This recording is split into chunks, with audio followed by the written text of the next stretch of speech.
am ay kàddu rek yu ñuy jottali tuuti mbokk yi xanaa ma tënk rek li président joto wax ci tubaab ma tënk ko ci wolof ndax dañu gis ni depuis des années ñun ñu ngi fexe li paysage médiatique u Sénégal nu mu ñoŋee nu mu tegoo ci yoon bëgg ko teg ci modernité et ci loolu ñun ci séddale ay image lañ koy def ci par câble nag pour fàttali mbokk yi du Sénégal rek la am na même dans les pays modernes soo demee Belgique da nga fay fekk câble nga dem États-Unis da nga fay fekk câble nga dem France da nga fay fekk câble même Sénégal su dul ñun am na ñeneen ñi def câble di distribuer des chaînes de télévision waaw donc dañu gis ni boobu ba léegi malheureusement ñun effort yi ñuy def yëpp pour ñoŋal activité bi dafa am ñoo xam ne dañu jóg rek def ñu cible teg ko ci bëgg a wax ni concurrence te ñoom concurrence bi ñu def mën nañu wax ni concurrence déloyale la ndax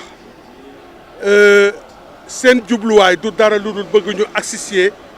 ci économiquement ba suñu jógee suñu dalee suñu kaw suñu jógee dañuy lafañ mais dootuñu mën a dox correctement donc ñoom loolu mooy seen mbir nag en général suñ koy def pour ne pas les citer mooy Canal Horizon te soo xoolee canal rek newul Sénégal ñoo ñëpp ay opérateurs lañ mais mennum canal moo fi jóg di ànd ak ay forces de l'ordre di jël suñu kaw amuñu keneen ñoom rek ñooy ñëw di dal suñu kaw te suñ koy def dañuy ànd ak suñu force de l'ordre yi loolu itam lu ñu jaaxal la suñ ko defee ba pare ba jël suñuy bagage yi suñ koy jël déjà ñoom du ñuy démonter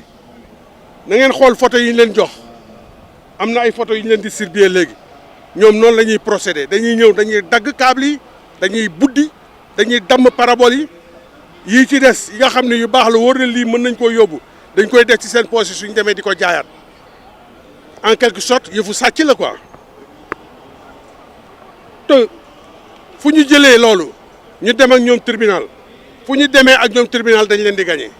toujours te du tee suñu paree dañuy ñëwaat dalaat suñu kaw. Allez vérifier cour d'appel de Kaolack arrêt numéro 56 du 21 avril 2022 dañ leen a gagné foofu chambre d'audience chambre correctionnelle audience le 21 avril cour d'appel bu Ziguinchor arrêt numéro 67 le 11 juin ñoo leen fa gagné Saint-Louis dañ leen faa gagné pour wax la ñoom toujours suñu demee ñoom tribunal dañ leen di gagné ñoo leen gagné tamit tribunal grande instance bu Louga lii yëpp benn ay yu ñu cité la rek même fii Thiès dem nañ fekk ñoom ñu ñëw attaqué ñu jël fi suñuy bagage yóbbu ko ba ñu ñëwee ci procureur dafa ordonné ñu delloo ñu suñuy bagage parce que xam ne ñii li ñuy def ni c'est du vandalisme amul leneen lu ñuy def donc ci tënk ak ci kii pour wax leen ni leen ñun li ñuy def nii bien vrai que ni sunu gagne-pain la liggéey la mais population bi tamit mi ngi ciy gis boppam donc lu ñu war a protéger la donc ci biir loolu ki ñuy njëkk a interpellé ci loolu mooy le président de la République parce que droit à l'information c'est un droit constitutionnel Sénégal moo ko garanti amul ñii rek ñoo war a seetaan lii ñii waruñu ko seetaan su ñëpp tegoo ci yéen ñëpp a war a seetaan li ñu bëgg donc le président de la République le procureur de la République ak képp kuy autorité ci réew mi ñu ngi leen di ñaan ñu wax ak waa Canal Horizon ak force de l'ordre yi ñuy àndal ñu bàyyi yenn activité yenn actes yi ñuy def ci suñu kaw léegi nag ñun jël nañ suñuy décision bi ñu jël mooy désormais képp ku ñëwati suñuy bagage bëgg ko yàq nit ku nekk am nga droit protéger sa bopp protéger sa alal loolu garantie la bu citoyen parce que président de la République mooy garantie la constitution mais les citoyens et leurs biens donc ñu nit ñu ngi koy laan mu garantir ñu donc si kaw loolu ñu ngi ñaan mu toppatoo loolu ci ñun suñu suñu jógee ci loolu li ñuy def mooy képp ku taxawti suñu ak suñu unité bëgg a jël suñuy bagage danañ la porter plainte danañ la poursuivre luñ ci am nag ñu jël asalaamaaleykum wa rahmatullah.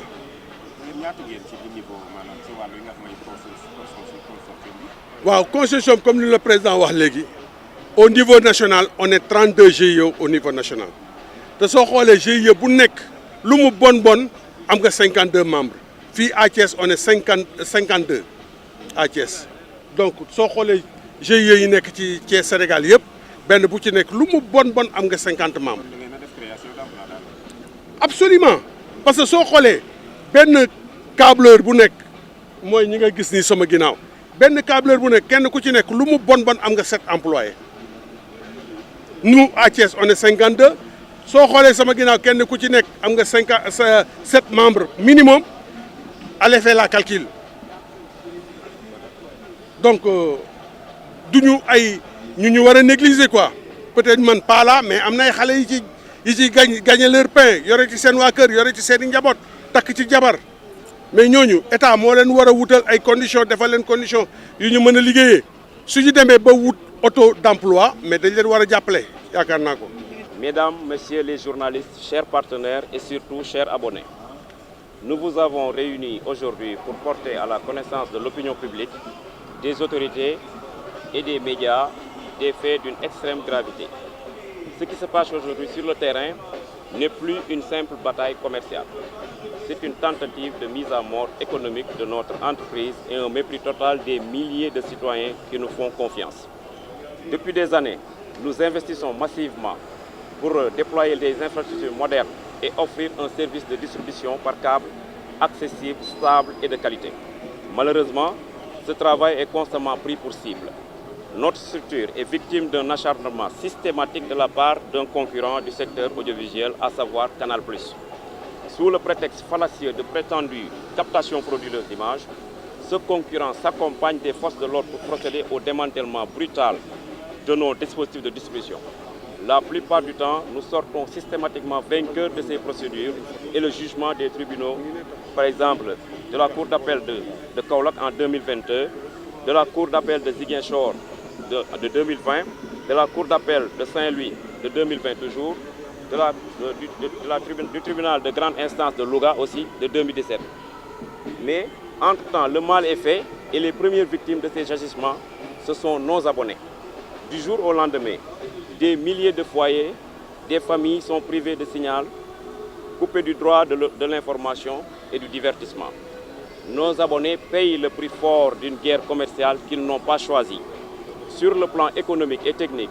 le préjudice est insoutenable. Notre réseau est câblé. Quand les techniciens de Canal viennent pour démanteler, ils ne débranchent pas proprement. Ils coupent, ils sectionnent sauvagement les câbles et enlèvent même les dispositifs de distribution installés dans des maisons d'abonnés. De ce fait, remettre l'architecture en marche est un véritable calvaire technique. À cela s'ajoute un coût financier exorbitant entre le matériel subtilisé, les équipements vandalisés qu'il faut remplacer à neuf, les pertes se chiffrent en millions. C'est un sabotage économique délibéré pour nous asphyxier financièrement. Ce banditisme commercial, sous couvert de procédure, doit cesser immédiatement.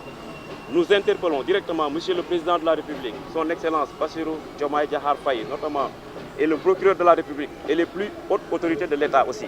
Les forces de l'ordre ne peuvent plus être utilisées pour servir les intérêts anticoncurrentiels d'un opérateur privé. Désormais, nous engagerons des poursuites judiciaires fermes pour destruction de biens d'autrui, vol, sabotage économique et dénonciation calomnieuse contre quiconque touchera à nos dispositifs de distribution. Nous irons jusqu'au bout pour protéger nos investissements, le travail de nos équipes et surtout le droit de nos abonnés.